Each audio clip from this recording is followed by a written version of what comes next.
തിരുവനന്തപുരത്തെ ഓണാഘോഷങ്ങൾ അത് പത്മനാഭസ്വാമി ക്ഷേത്രവുമായി ബന്ധപ്പെട്ടാണ് മുൻകാലങ്ങളിൽ ആഘോഷിച്ചിരുന്നത്.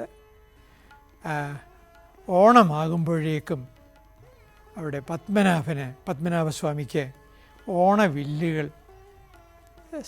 അവിടെ സമർപ്പിച്ചിരിക്കണം. ഓണവില്ലുകൾ എന്ന് പറഞ്ഞാൽ സെറിമോണിയൽ ബൗ ആണ്. സാധാരണ അമ്പും വില്ലും ഉള്ള അതുപോലത്തെ വില്ല് അല്ല. ഈ ഓണവില്ലെന്ന് പറയുന്നതിനകത്ത് അനന്തശയനത്തിൻ്റെ ചിത്രീകരണം കാണും.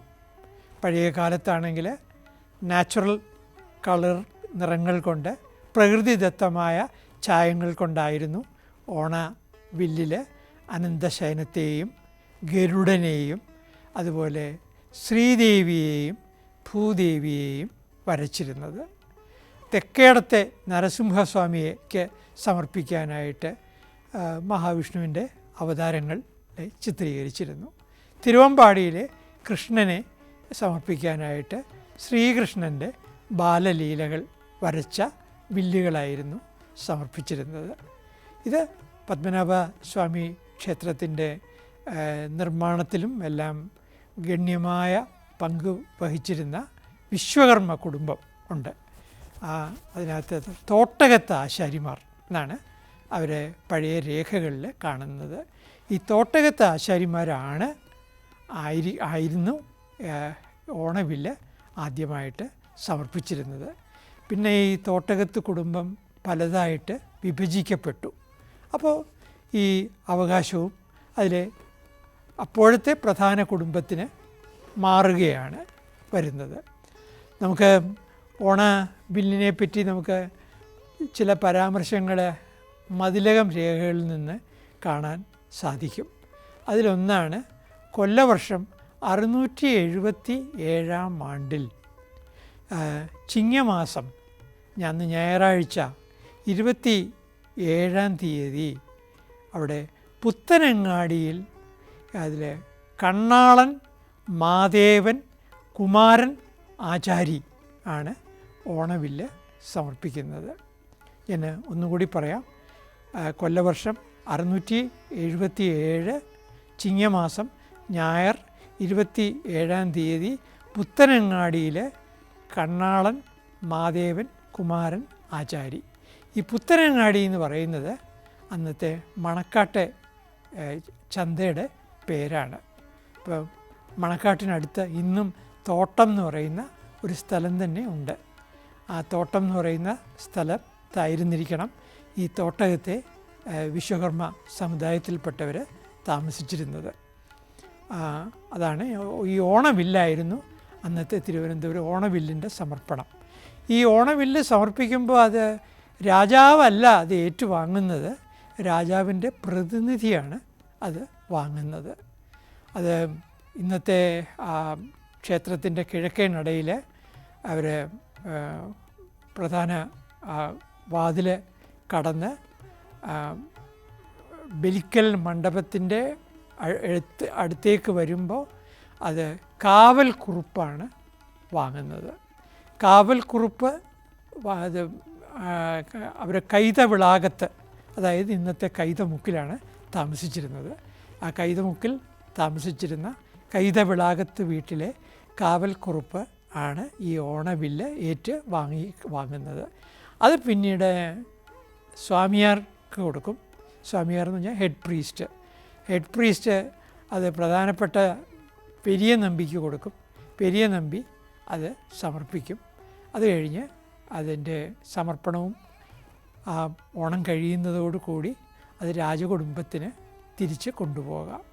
രാജകുടുംബം ഈ ഓണവില്ല് ഏറ്റവും വേണ്ടപ്പെട്ട പ്രഭു കുടുംബങ്ങളിൽപ്പെട്ടവർക്ക് അവർക്ക് സമ്മാനമായിട്ട് കൊടുക്കും.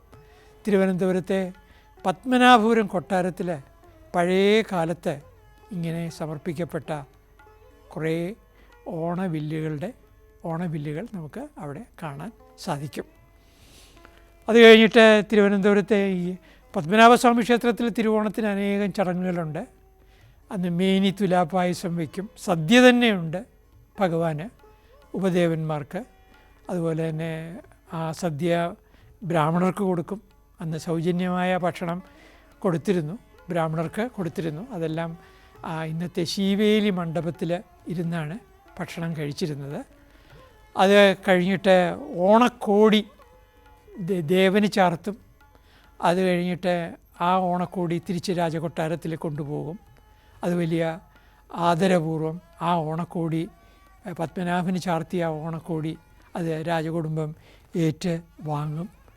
പൂക്കൾ, അന്ന് തിരുവനന്തപുരത്ത് അനവധി പൂന്തോട്ടങ്ങളുണ്ട്, നന്ദാവനങ്ങൾ.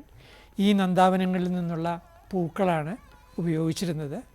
ചിലപ്പോൾ തോവാള എന്ന് പറയുന്ന സ്ഥലത്ത് നിന്ന് പൂക്കൾ കൊണ്ടുവന്നിരുന്നു. തോവാള പൂക്കൾ കന്യാകുമാരി ജില്ലയിലാണ് തോവാള എന്ന് പറയുന്ന സ്ഥലം. അഗസ്തീശ്വരം താലൂക്കിലാണ്. പണ്ട് കന്യാകുമാരി തിരുവിതാംകൂറിൻ്റെ ഭാഗമായിരുന്നു. അതുകൊണ്ട് തന്നെ ഈ തോവാളയിൽ നിന്ന് ആഘോഷപൂർവ്വം അവിടെ പൂ കൊണ്ടുവരാനായിട്ട് പൂ പണ്ടാരങ്ങൾ ഉണ്ട്. കാളവണ്ടിയിലാണ് പണ്ടത്തെ കാലത്ത് കൊണ്ടുവന്നിരുന്നത്. ഇന്ന് മാത്രമല്ല, തപാൽ സർവീസ് തന്നെ തുടക്കം കുറിക്കുന്നത് മാർത്താണ്ഡവർമ്മയുടെ കാലത്ത് തോവാളയിൽ നിന്ന് പൂക്കൾ കൊണ്ടുവരാൻ വേണ്ടിയിട്ട് ആണ്. അങ്ങനെ അവിടെ മാണിക്യമാല എന്ന് പറയുന്ന ഒരു വിശേഷപ്പെട്ട മാലയുണ്ട്. അത് പൂക്കൾ കൊണ്ടാണ് ഉണ്ടാക്കുന്നത്. പക്ഷേ അതൊരു പ്രത്യേക കലാചാതുര്യം തന്നെ ആയിരുന്നു. ആ പൂക്കൾ, ആ മാലയൊക്കെ അന്ന് ഭഗവാന്റെ ശ്രീപത്മനാഭൻ്റെ അഭിഷേക വിഗ്രഹത്തിന് ചാർത്തുമായിരുന്നു. ഓണത്തിനന്ന് കടുവ കളി ഉണ്ടായിരുന്നു. കടുവ കളിക്കാരിൽ പലരും മുസ്ലിങ്ങളായിരുന്നു. അതുപോലെ ഗുസ്തി മത്സരങ്ങളുണ്ടായിരുന്നു. ഈ ഗുസ്തി മത്സരങ്ങളിലും പങ്കെടുത്തിരുന്നതിൽ പ്രധാനികൾ മുസ്ലിങ്ങളായിരുന്നു. അതുപോലെ ഓണപ്പന്തുകളി ഉണ്ടായിരിക്കും. പിന്നെ തുമ്പി തുള്ളൽ, അങ്ങനെയുള്ള ആചാരങ്ങൾ. ഇതുകൂടാതെ പഴയ തിരുവനന്തപുരത്തുകാർക്ക് മറക്കാനാവാത്ത ഒരു സ്മരണയാണ് ഒരു ഹനുമാൻ പണ്ടാരം എന്ന് പറഞ്ഞ ഒരാൾ വരും. അയാൾ ഈ ഓണക്കാലത്ത് മിക്കവാറും വീടുകളിലൊക്കെ വന്നിട്ട് അയാൾ ചില കളികളൊക്കെ കളിക്കും. മുഖത്തൊരു മാസ്ക് കാണും. ആ മാസ്ക് ഒരു ഹനുമാൻ്റെ മാസ്കാണ്. ഒരു വാലും അരയിൽ ഫിറ്റ് ചെയ്യും. അത് കഴിഞ്ഞിട്ടാണ് അയാൾ പ്രധാനമായിട്ട് ചോദിക്കുന്നത്, രാത്രിയിൽ കിടന്ന് മൂത്രം ഒഴിക്കുന്ന ആരെങ്കിലും ഉണ്ടോ? അപ്പോൾ അമ്മമാർ ഞങ്ങളുടെ കുഞ്ഞ് രാത്രിയിൽ വല്ലപ്പോഴുമൊക്കെ കിടന്ന് മൂത്രം ഒഴിക്കാറുണ്ടെന്ന് പറയുമ്പോൾ ഇയാളെ വളരെ മെസ്മറൈസിങ് ആയിട്ടുള്ള ചില ഉടുക്ക് കൊട്ടലും ചാട്ടവും കൊണ്ട് മേലിൽ ഇനി മൂത്രം ഒഴിക്കരുത് എന്ന് പറയും. അതോടുകൂടി ഈ കിടന്ന് മൂത്രം ഒഴിക്കുന്ന ശീലം ഇല്ലാതാകും എന്നും തിരുവനന്തപുരത്തുകാർ വിശ്വസിച്ചിരുന്നു. ഏതായാലും ഒരു തൃക്കാക്കരയപ്പനെ പൂജിച്ചിരുന്നില്ലെങ്കിലും തിരുവനന്തപുരം അതിൻ്റേതായ പ്രത്യേകതകളോടുകൂടി ഓണം ആഘോഷിച്ചിരുന്നു. എന്തുകൊണ്ടായിരിക്കും തിരുവനന്തപുരത്തുകാർ പണ്ട് തൃക്കാക്കരയപ്പനെ പൂജിക്കാതിരുന്നത്? അവിടെയാണ് രാഷ്ട്രീയമായി മഹോദയപുരം ചേരന്മാരുടെ സാമന്തന്മാർ ആയിരുന്നില്ല വേണാട്ട് രാജാക്കന്മാർ. തരിശാപ്പള്ളി പട്ടയത്തിലെ അയ്യനടികൾ എന്ന് പറയുന്ന വേണാട് രാജാവ് മഹോദയപുരത്തെ രാജാവിൻ്റെ സാമന്തനായിരുന്നു.